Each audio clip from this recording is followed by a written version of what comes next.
नाही का? तुकाराम महाराज म्हणतात, दुर्बुद्धी ते मना ग्राह्य त्याज्य करत असते. आणि एक लक्षात ठेवा, योग्य ते ग्राह्य करावं आणि नको ते त्याज्य करावं. नाही का? नवीन लग्न झालेली मुलगी होती, कधी स्वयंपाक केला नव्हता आणि तांदूळ सुद्धा निवडले नव्हते. निवडायचं काय हे तिला माहितीच नव्हतं. मग ताटात घेतलं, आई म्हणली तांदूळ निवड. मग ती तांदूळ निवडून खाली टाकू लागली.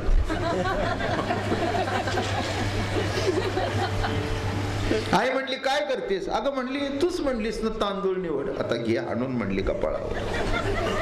अगं तांदूळ निवड म्हटलं, पण त्याच्यातले तांदूळ निवड म्हणजे खडे बाजूला काढ.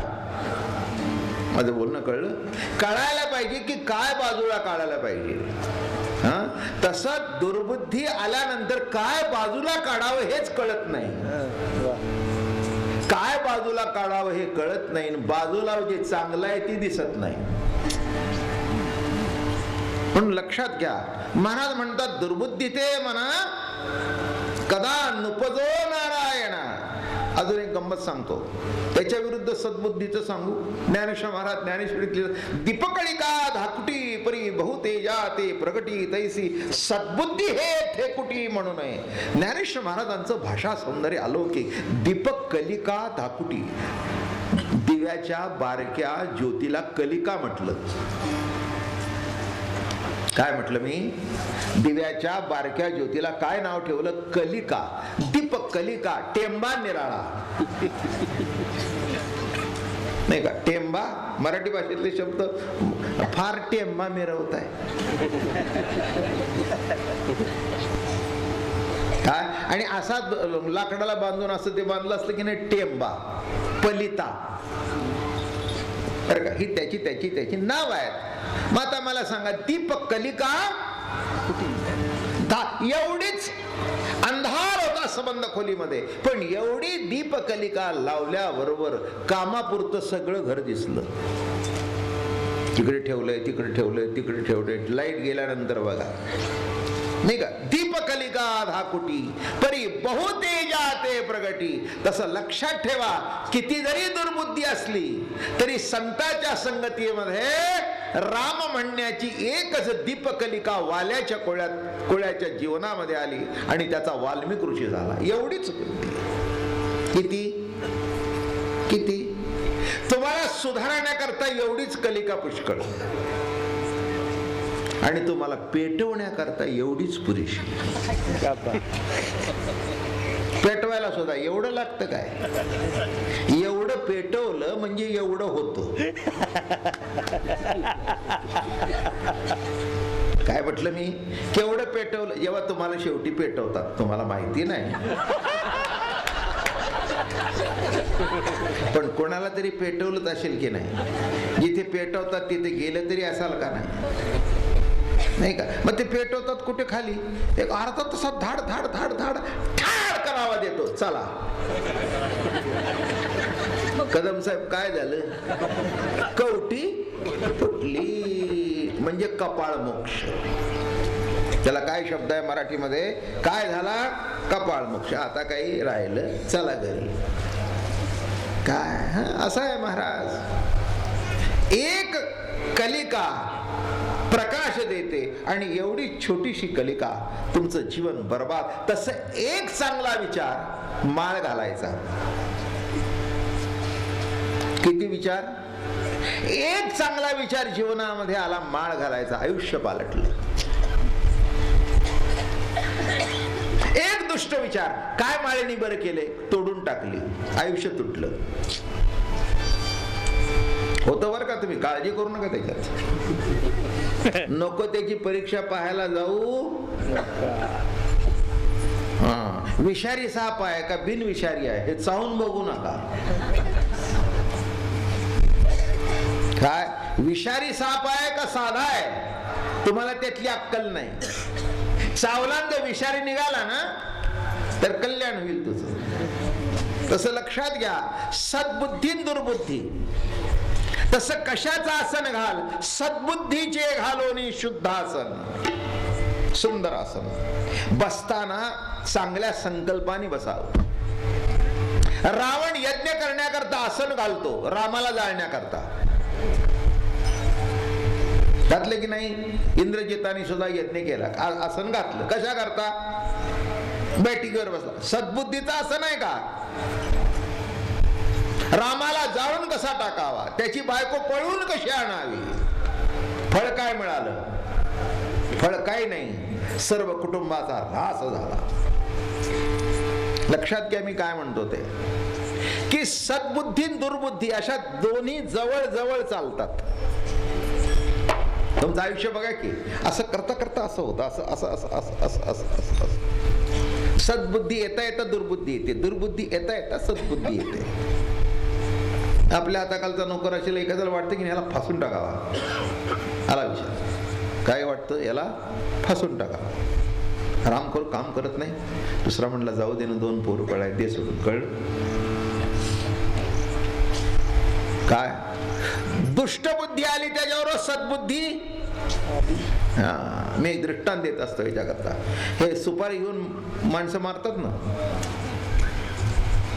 सुपारी घ्यायची माणसं मारायची. 40,000 50,000 जसा माणूस तसं. ज्या लेवलचा माणूस त्या लेवलची सुपारी. काय झालं? मग एकाने सुपारी घेतली एका माणसाला मारायची, 50,000ची सुपारी. आता सुपारी घ्यायची म्हणजे ते काम फत्ते झालं पाहिजे, 100% झालं पाहिजे. मग ते काय फोटो घेतात, मग त्याची संबंध अगदी डिटेल माहिती काढतात. घरातून बाहेर किती वाजता पडतो, कुठे थांबतो, याची सवय काय आहे, रात्री जेवण झाल्यावर सिगरेट ओढायला गच्चीत उभा राहतो का, खाली येतो का, पान खातो का, काय करतो, कुठे जातो, रविवारी फिरायला कुठे जातो, असा 1 महिना बरोबर. मग गाडी आल्यावर नेमकी थांबते कुठे, मग सगळी जय्यत तयारी झाल्यानंतर लोडेड. आणि बरोबर त्यांनी ठरवलं की उद्या सकाळी ह्याला उडवायचा. मग बरोबर ऑफिसच्या दारात फुटपाथ आणि एका खांबाच्या आड उभा राहिला. बरोबर तो येत होता, बरोबर आला का लक्षात? तो उतरला आणि त्याच्या मागोमाग बायको उतरली, त्याच्या मागोमाग एक गोरगोमट पोर उतरलं गाडीत त्या बाईच्या गाड्यावर. आणि असं ते बरोबर पिस्तूल त्या बाईच्या मागे आला. तो बघतोय तिथून, व तो त्या मुलाचे पापी घेतो. बरं का, त्यांनी ठरलं होतं इथं वडिलाला सोडायचं ना आपण पुढे जायचं. तर पण गोंडस पोरते, त्याची पापी घेतली, त्याची पापी घेतली. मग बायको म्हणाली लवकर यावर का, नीट यावर का. हा, आणि ते पोर काय त्या बापाला सोडेना. हा लांबून बघतोय. तो म्हणला सुपारी माणसाची घेतली, बाईची नाही. सुपारी माणसाची घेतली, बाईची नाही. आणि मग त्यांचं प्रेम बघून त्याला वाटलं, काय म्हणले आपण माणूस आहोत का जनावर आहोत? काय त्या बाईने आपलं वाकड केलंय, काय त्या पुरुषाने आपलं वाकड केलंय की त्याला मारायचं. माझं बोलणं कळलं का? काय विचार आला? अरे म्हणे त्या माणसाला मारलं, त्या बाईला काय वाटेल, किती सुंदर जोडपं आहे, किती आनंदात आहे. एक माझी गोळी जर त्याला लागली तर त्याच्या आयुष्याचं वाटोळ होईल. जाऊ द्या, 50,000 बुडले तरी हरकत नाही, पण नको. माझं बोलणं कळलं? महिनाभर ज्या दुर्बुद्धीचं पूजन केलं होतं, जी दुर्बुद्धी महिनाभर जतन केली, ती एवढीशी कलिका सद्बुद्धीची निर्माण झाल्याबरोबर संपूर्ण जीवन पालटलं. कशा करता सांगितलं? आपण इथे येतोय ते सद्बुद्धी प्रगट होण्याकरता. कशा करता येतोय? आणि एक सांगतो, सद्बुद्धीची कलिका जरी असली तरी त्याच्यात तेल सतत घालावं कीर्तन प्रवचनाला जाऊन, म्हणजे ती वात विजत नाही. माणसाला वाटतं कीर्तन कशा करता, प्रवचन कशा करता, बरं का, त्याच्यात तेल घालावं म्हणजे सद्बुद्धीची वात पुढे ढकलली जाते. एवढ्या करता हा सप्ताह आहे, एवढ्या करता कीर्तन आहे. सद्बुद्धीचे घालोनी शुद्ध आसन, हे लक्षात घ्या. सद्बुद्धीचं आसन घालावं म्हणजे काय? कीर्तनाला जाऊन काही मिळतं म्हणून कीर्तनाला जाऊ नये. मिळून जो परमात्मा आहे तो प्रतीत होतो म्हणून कीर्तन जावं. काय सांगितलं? देव मिळतो म्हणून नाही, मिळोनी मिळतची असे समुद्री गंगा जळ जैसे, मी होनी मदतैसे सर्वस्वे वदती. मिळतं म्हणून नाही, मिळून आहे म्हणून. लक्षात घ्या, नीट नाही माणूस भेटला तर सगळं अवघड आहे. तुम्हाला काय वाटतं, देव भेटून सुद्धा जमतं का? कौरवांना देव भेटला होता पण देव कळलाच नाही. किती आश्चर्य आहे. देव समोर उभा असून सुद्धा दुष्ट बुद्धी, बर का, हा काय त्याचं नाव त्या मामाचं, शकुनी. महाभारतात शकुनी, रामायणात मंथरा. काय झालं? मंथरा. राम चालला असला की त्याच्या अंगावर केर उडवायची. कळलं का तुम्हाला? बुद्धी कशी आहे? सद्विचाराचा माणूस असेल तर वाईट विचाराचा माणूस त्याच्यावर कचरा उडवतो, निंदेचा, नालस्तीचा. जीवन बघितलं तर कठीण आहे, अवघड आहे सगळं. सद्बुद्धीचं आसन घाल, सद्बुद्धीचे आसन घालो आणि शुद्ध आसन. आता लक्षात ठेवा, नुसतं सद्बुद्धीचं चांगलं असून आसन वाचून उपयोग नाही, सद्गुरूची कृपा पाहिजे. जरा जरा पुढे पुढे जाऊ. बसला नीट, काय करतो बसून? बसून करतो काय?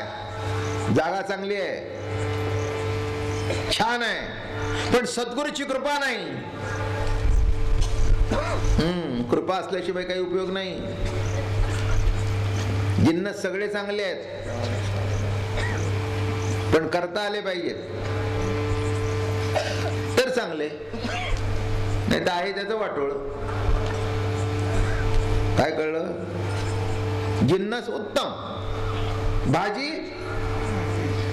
40 रुपये किलो, कांदे 40 रुपये किलो, तुरीची डाळ 100 रुपये किलो. त्यामुळे आपला गाथा, आपलं भागवत कमी आहे नाही.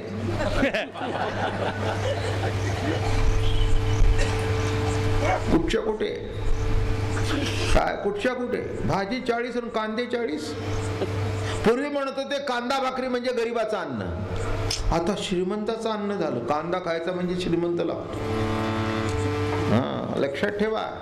सद्बुद्धी आणि दुर्बुद्धी. परमात्म्यापासून दुर्योधनाने बघितलं पण दूर नेला. कृष्ण परमात्मा शिष्टाईला आला. शिष्टाईला आल्यानंतर त्याला गाडायचा कसा याची तयारी केली. तयारी कशाची केली? हो, गाडायचा कसा. पण कृष्णच तो काय, अरे म्हणे कृष्णा तो शिष्टाईला आलास, आमची काहीतरी फॉर्मॅलिटीज असतात. काय, आमच्या राज्यात आलास, आमचा पाहुणा म्हणून आलास, आम्ही तुमची उतरायची तयारी केली आहे. ते म्हणले मला तू काय माझी उतरायची तयारी केली आहेस ती माहिती आहे, मी विदुराच्या घरी जातो उतरायला. माझं म्हणणं कळलं का? देव भेटून सुद्धा त्याला गाडायची तयारी. दुर्बुद्धी लक्षात घ्या. ज्ञानेश्वर महाराज आळंदीत येऊन सुद्धा पाणी न पाजण्याची बुद्धी. मडका, पैशाचं मडकं त्याच्याकरता थोबाडीत मारण्याची दुर्बुद्धी. नात स्नान करून निघतायत आणि थुकण्याची बुद्धी. काय गंमत आहे नाही का? सद्बुद्धीचं शुद्ध आसन घालून ज्यांच्यावर सद्गुरूची कृपा आहे ते जिथे जातील तिथलं वातावरण पवित्र करून टाकतील. त्यांच्या जीवनाची बैठक सद्बुद्धीची आहे. त्याला बोलता बोलता सहज आठवलं मला, आमचे नाथ, आणि रोज एक तरी गोष्ट सांगावी. असं बोलता बोलता सहज आठवलं की अस्पृश्यांच्या वस्तीमध्ये गेले, हरिजनांच्या, जेवले. सध्या जमत नाही माणसांना, तर 450 वर्षापूर्वी कसं जमलं असेल ते बघा. आहे की नाही? सध्या जमतंय का? जास्ती बोलत नाही, एवढाच विषय ठेवतो. आणि नाथांचा महिमा वाढला. सगळेजण म्हणू लागले, जे पतित होते, ज्यांना समाजाने डावललं होतं, ज्यांना वाईट म्हणून समाजाने वाळीत टाकलं होतं, अशा समाजाला आधार वाटला. त्या गावामध्ये, या पैठणमध्ये एक वेश्या होती. वेश्येला वाटलं की नाथ जर अस्पृश्यांच्या घरी जातात तर मग माझ्या घरी यायला काय हरकत आहे. गंमत बघा बरं का. मला वाटतं तिला सुद्धा ही सद्बुद्धी झाली आयुष्यात पहिल्यांदा. तिला काय झाली? सद्बुद्धी झाली. एक लक्षात ठेवा, मी नेहमी सांगत असतो कोणालाही नावं ठेवायची गरज नाही. गणिका आहे म्हणून नावं ठेवू नका. तिचा काहीतरी प्रारब्ध आहे म्हणून ती तिकडे गेली. तुमच्या आमच्या मुली चांगल्या आहेत, हे देवाची कृपा आहे. कोण कुठे जाईल सांगता येत नाही. मुंबईच्या प्लॅटफॉर्मवर विटीला, दादरला, कुर्ल्याला अशा कितीतरी मुली रोज उतरतात बेवारशी, की त्या शेवटी नको त्या बाजारामध्ये विकल्या जातात. आणि एकदा ती विकली गेल्यानंतर पुन्हा मरेतोपर्यंत तिला बाहेर पडता येत नाही. आपल्यावर तशी पाळी आली नाही, देवाची कृपा आहे समजा. म्हणून परिस्थितीने जो एखादा अडकलाय त्याला नावं ठेवायची काही गरज नाही. लक्षात ठेवा मी काय म्हटलं ते. तेव्हा ती वेश्या होती आणि नाथ असे निघालेले. ती रोज कीर्तनाला यायची, नाथांच्या मागे बसायची. हेच कीर्तनाचा महिमा आहे बरं का. कोणी यावा. स्त्री शूद्रांत जन आदि करोनी वेश्याही. संतांचं कीर्तन कुणी ऐकावं, कुणी ऐकावं. स्त्री शूद्र अंत्यजन आदि कर, वेश्येला सुद्धा आणि कीर्तन ऐकण्याचा अधिकार आहे. नवे नवे कीर्तन करण्याचा अधिकार आहे म्हणून कानोपात्रींनी अभंग केले. आणि ती जेव्हा नाथांच्या कीर्तनाला जात होती तिने पिंगले वेश्येचं आख्यान ऐकलं कीर्तनातून. पिंगलेचं आख्यान ऐकल्यानंतर अरे म्हणले तिचा उद्धार होतो मग मला का नाही. आणि नाथ असे रस्त्याने निघाल्यानंतर त्यांना अडवलं, पाय धरले. बाबा नाथांनी बघितलं, मग थांबले. त्यांच्या मागे उद्धव होता. उद्धव म्हणला हे कशाला थांबले, आणखीन कुणाला. कारण त्यांनी बघितलं ही बाई कोण आहे. का नाथ समोर दिसल्याबरोबर पाण्याचं तोबरा बाहेर टाकून आली होती चूळ भरून. एवढं तरी सद्बुद्धी होती तिच्याजवळ. आणि बघितलं, पाय धरले. नाथाने बघितलं, बाई बाळा काय पाहिजे तुला. काय नाही म्हणले, मी तुमच्या कीर्तनाला रोज येते. वा वा वा वा वा, छान छान छान छान छान छान छान छान, अतिशय छान. हो घरी नामस्मरण सुद्धा. वा वा वा, छान. बाबा माझी इच्छा आहे ते माझ्या घरी यावं. एवढंच येतो की. हे उद्धव उपरनं ओढतय मागून.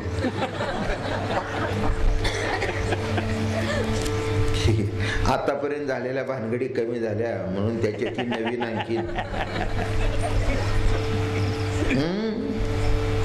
रस्त्याने जाताना सगळे आम्हाला म्हणतात काय तुझा गुरु, काय तुझा गुरु, काय तुझा गुरु. उपरनं ओढलं म्हणले महाराज लक्षात आली का ती कोण आहे. तुझ्या काय लक्षात आली असेल ते लक्षात आली असेल, पण माझ्या लक्षात एवढंच आलं की तिच्यात सुद्धा ईश्वरी चैतन्य आहे. तुझ्या काय उद्धवा लक्षात आलं ते तुझं तुला बघू, पण मला काही निराळं दिसलं नाही. ते म्हणले उद्यापासून गावात फिरणं मुश्किल होईल. ते म्हणले घरात बस. अरे या या महाराज या अशा समोर बसा, समोर बसा, बसा या, बसा बसा समोर. हा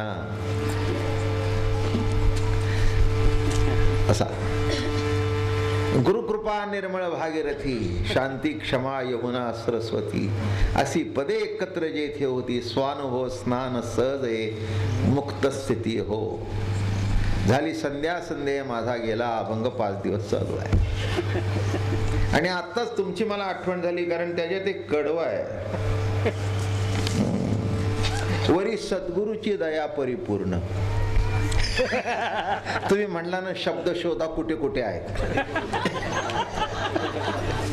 वरी सद्गुरूची दया पूर्ण नाही परिपूर्ण. काय लिहितायत ना, सद्बुद्धीचे घालवणी शुद्ध आसन इथे संपलं नाही. बघा, ते सद्बुद्धीचं आसन आणि सद्गुरूची कृपा असल्यानंतर ते आसन कुठे जरी घातलं तरी अपवित्र होत नाही. मग कथा चालली आमची, नाथांचं चरित्र थोडं थोडं सांगतो. तेव्हा त्या गणिकेने आणवलं रस्त्यामध्ये, रोज कीर्तनाला यायची, रोज महाराजांचं कीर्तन ऐकायची, पिंगलेचं आख्यान ऐकलं. ती म्हणाली माझ्या घरी यायला पाहिजे. तर म्हणले हो. मन जर पवित्र असेल तर कुठे गेला तरी काही बिघडत नाही.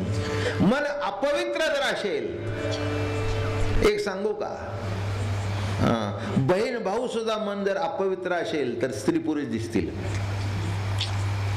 मी एक मला दृष्टांत देत असतो. 2 तरुण जोडपं रस्त्याने निघालं होतं. मुलगा 25ला, मुलगीच त्या वयाच्या दरम्यानची. मुलीच्या हातात हिरव्या बांगड्या बिंगड्या अशा पाटल्या विटल्या होत्या आणि ते अगदी खिष्टून चालले होते, गप्पा मारत 2 जण. रस्त्याने आंबट शोकी निघाले. लग्न झालेलं दिसते बरं का, नवीनच. कसे चाललेत बघा खिष्टून, कसे चाललेत बघा, कसे चाललेत बघा. रस्त्यावर गेले आणि यांना आंबट शोक होता. ते काय बोलतायत ते ऐकावं म्हणून पाठोपाठ चालले होते. नाक्यावर आले, दोघंही उभे राहिले आणि मग ते त्याच्याकडे बघते, हातात हात घेते. दादा उद्या यायचं बरं का माझ्याकडे, दादा माझ्याकडे उद्या यायचं बरं का. अगं ताई येतो ग. काय तुम्हाला सांगू, त्यांचे चेहरे पडले, दृष्टी कळलं. त्यांना वाटलं स्त्री पुरुष आहे, होते बहीण भाऊ. तसा असतो परमात्मा, वाटतं जगत. हा दृष्टीदोष आहे. त्यांना गणिका वाटली, उद्धवाला वाटली ती गणिका आहे. अगोदरच रोज जोडाजोडी गावात चालू आहे आणि या गणिकडे इकडे जर नाथ गेले तर आपली अवस्था काय होईल. नाथ म्हणले उद्धवा तू काळजी करू नकोस, गणिका असते म्हणून काय झालं, माझा आसन सद्बुद्धीचा आहे आणि माझ्यावर कृपा माझ्या सद्गुरूची आहे. कुठून जरी जाऊन कुठेही जरी जाऊन बसलो तरी माझं जीवन अपवित्र होणार नाही, उलट आहे त्याला पवित्र करून येईल. माझं बोलणं कळलं का, मी काय म्हणतो ते लक्षात ठेवा. मगाशीच मी कोणाला तरी चर्चा चालली होती की एका मोठ्या आचार्याकडे गेलो होतो, कार्यक्रम होते माझे. ते म्हणले लांबून दर्शन घ्या. आमचं वारकरी सवय पाय धरून ओढून पाया पडायचे. काय काय टायमाला नकच सुद्धा बुवाच्या पायाला लागले तरी हरकत नाही, तोही प्रसाद मानायचा.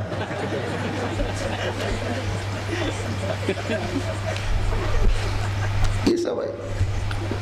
तर आम्ही आपले गेलो हात लावायला. ते म्हणले नाही लांबून दक्षिणा टाका.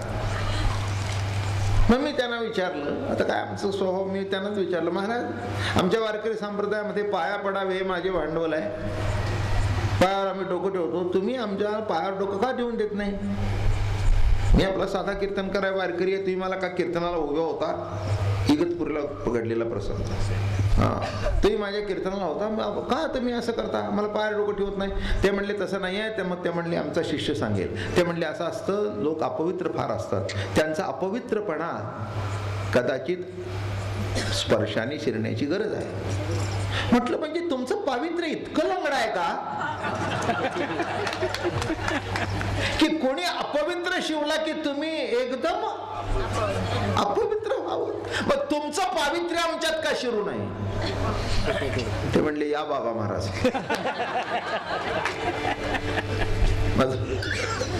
बोलणं कळलं का. तुकाराम महाराज कधी म्हणले नाहीत मला शिवू नको. त्यांचं पावित्र्य इतकं पॉवरफुल होतं की कसाही आपण खटनट यारे शुद्ध होनी नारे, खटनट यारे शुद्ध होनी नारे, भावे चोखा मेळा,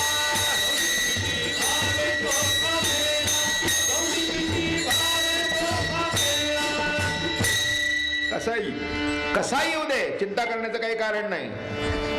झालं. उद्धव म्हणले महाराज काय करतात तुम्ही त्या गणित, तुला गब्बस म्हणले, चल तुला नको वाटत असेल येऊ नकोस, मी जातो एकटा.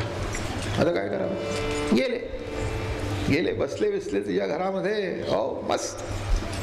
काय तुम्हाला सांगू, नाथांचं पाऊल पडल्याबरोबर देवी त्यांच्यावर आला. येणारच ना. देव आणि संत दुजा का असेल तर देव एकच आहे. तुम्ही म्हणाल कथेत तसं नाही आहे, पण नाथात देव नाही का? नाही का? आत्ताच मगाशी आपण म्हणाला महाविष्णूचा अवतार, ज्ञानेश्वर महाराज विष्णूचा अवतार, नाथ विष्णूचा अवतार. मग नाथ गेले म्हणजे देव गेला नाही का?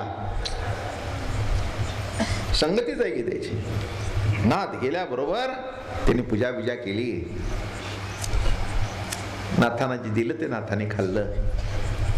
म्हणे बाबा मला अनुग्रह द्या. काय द्यावं नाथाने तिला? राम कृष्ण हरी जय जय राम कृष्ण हरी, राम कृष्ण हरी जय जय राम कृष्ण हरी, राम कृष्ण हरी जय जय राम कृष्ण हरी, राम कृष्ण हरी जय जय राम कृष्ण हरी, राम कृष्ण हरी जय जय राम कृष्ण हरी, कृष्ण हरी जय जय राम कृष्ण हरी, राम कृष्ण हरी जय जय राम कृष्ण हरी.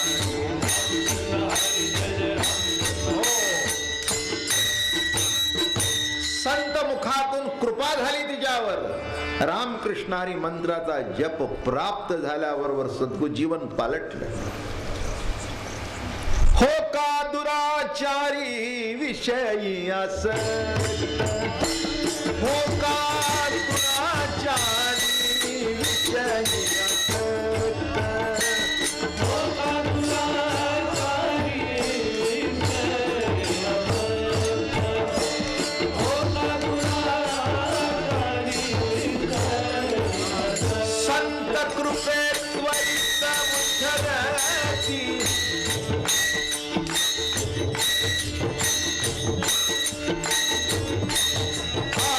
संत कृपे त्वरित उद्धरती, हो का दुराचारी विषयी असक्त, हो का दुराचारी विषयी असक्त.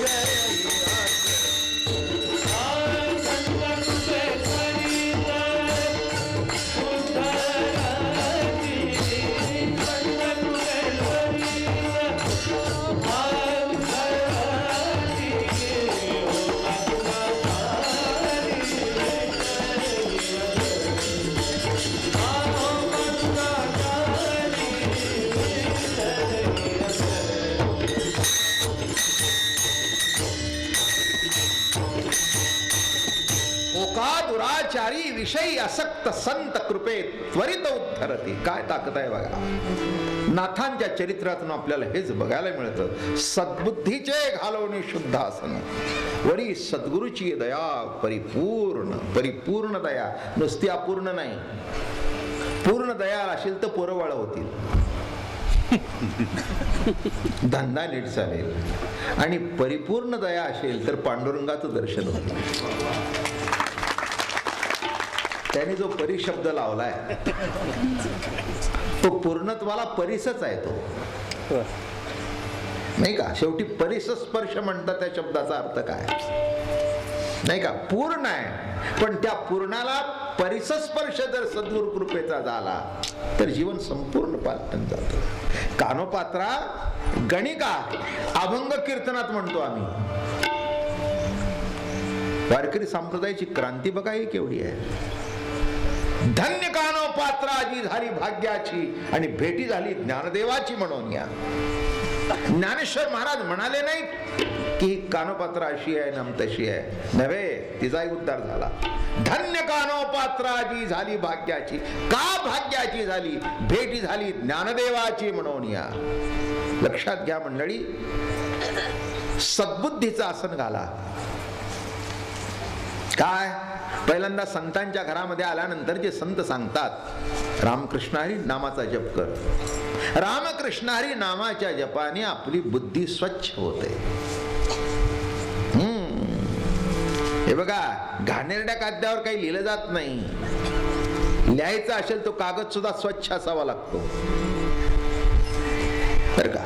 संतांच्या बुद्धीचा एक नमुना सांगू का तुम्हाला, गंमत म्हणून. आता स्वच्छ अस्वच्छ आलं त्याच्यावर सांगतो थोडक्यात, म्हणजे दृष्टांत म्हणून, अगदी कथा म्हणून नाही.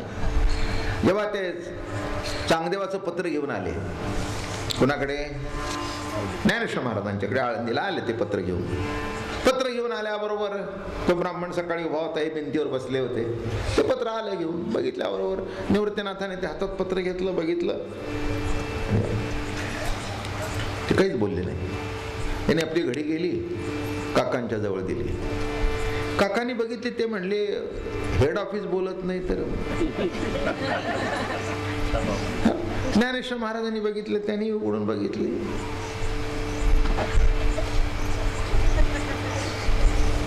मुक्ताबाईची चुळबुळ. ती चुळबुळ असणारच हो, मुक्तच आहे ती. हे जगाच्या कल्याणात अमक्या तमक्यात अडकली होती, ती कुणातच अडकली नव्हती. त्यामुळे बरं, आता दूध समोर उभे, काय बोलावं? मग शेवटी ते सोपान काकाच्या हातून, माऊलीच्या हातून गेलं मुक्ताबाईचे. तिने उडून बघितलं, मेला म्हणली 1400 वर्ष जगून अजून कोराच.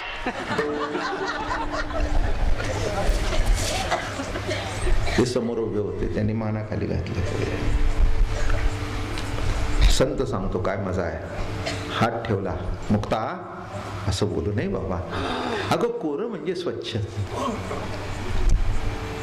त्याच्यावर जर काही लिहिलं असतं तर ती रद्दीच झाली असती. चांगदेव स्वच्छ आहे, कोरा आहे, आता तू लिहिल ते उमटेल. माझं बोलणं कळलं का? स्वच्छ आहे, त्या कागदावर त्यांनी काही लिहिलं नाही, लिहिलं असतं ती रद्दी झाली असती. काही लिहिलं नाही म्हणून स्वच्छ आहे, लिहिलं ती चांगदेव 65. स्वस्ती श्री वटेषु जो लपोनी जगदावासु दावी मग ग्रासू प्रकटला करी. प्रगटे तव तव न दिसे, लपे तव तव हासे, प्रकट ना लपालासे, न खोमता जो कल्होळ कंचुकन फेडिता उघडे उदक. देवी जगेसी सम्यक स्वरूप जो. अशा सुंदर ओव्या लिहिल्या, पण कोरं होतं म्हणून. शुद्ध काय होतं, कशाचं असं म्हणून लक्षात ठेवा. म्हणून त्या चांगदेवाचा उद्धार झाला. संताकडे जावं ते शुद्ध होऊन जावं, कोरं होऊन जावं. तुमच्या उगीच काहीतरी समजुती घेऊन जाऊ नका, काही फायदा नाही. सद्बुद्धीचे घालोनी शुद्धासन, वरी सद्गुरूची दया परिपूर्ण. आता संध्या मी करू कैची केव्हा? आता कशी संध्या करू? नाही का, मी काय उलट सुलट बोलत नाही, पण खूप दिवस संध्या करून सुद्धा संदेह जात नाही. शेवटी संध्या कशा करता करतो हेच कळत नाही. संदेह जाण्याकरता संध्या झाली. संध्या संदेह माझा गेला, आत्मा राम हृदयी शेजी आला. कालपासून पहिल्या दिवसापासून अभंग हाच आहे. आत्मा राम हृदयी शेजी आला. त्याच्यातलं मी गमतीतच विधान चाललंय ते आता पुढे जोडतोय. त्याला पुढचं प्रमाण बरोबर जोडलं जात आहे. आत्माराम घरात असून उपयोग नाही, शेजेला यायला पाहिजे. नवरा घरात असून उपयोग नाही, शेज जिथपर्यंत झाली नाही तिथपर्यंत बाळ जन्माला येत नाही. पुढचं कडवं काय माहितीये का महाराजांचं? बोध पुत्र निर्माण झाला जेव्हा, ममता म्हातारी मरून गेली जेव्हा. आता हे खेड्यातल्या लोकांना चांगलं समजेल. पूर्वीच्या म्हातारे एवढ्या खट, लग्न झालं तरी त्या पोरापोरीला एकत्र येऊन द्यायचे नाही. आता बघा, विषय मोठा गमतीचा आहे हा, पण सामाजिक परिस्थिती कळली तर हा अभंग